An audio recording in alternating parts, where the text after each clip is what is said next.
Hello guys, ఈరోజు అయితే నేను పానీపూరి అయితే చేస్తున్నాను. 2 విజిల్స్ వచ్చే వాళ్ళకి బఠానీ అయితే ఉడికించుకోవాలి. సో తర్వాత వెజిటేబుల్స్ కట్ చేసుకొని గిన్నె తీసుకొని అందులో 2 స్పూన్స్ ఆఫ్ ఆయిల్ వేసుకొని మొత్తం అయితే వెజిటేబుల్స్ వేసుకోవాలి.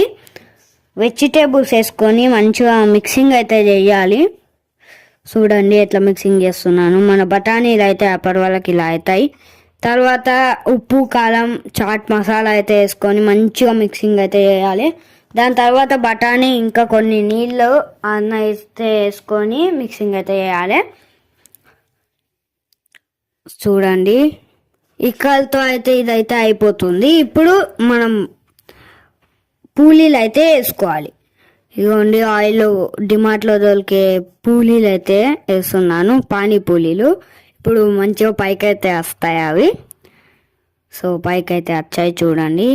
సో ఇక్కలతో అదైతే అయిపోయింది. ఇప్పుడు పానీ అయితే చేస్తున్నాను. వాటర్ వేసుకొని పానీపూరి మసాలా అయితే అందులో వేసుకొని ఉప్పు, కారం, చాట్ మసాలా వేసుకొని మంచిగా కలపాలి. దాని తర్వాత మన పానీపూరి అయితే రెడీ అవుతాయి. సో క్రిస్పీగా అయినాయి.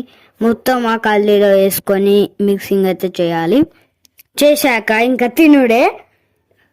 పానీపూరి ఇంకా బఠానీలు అంతా చేసినాం కదా, కల్లీలు ఇంకా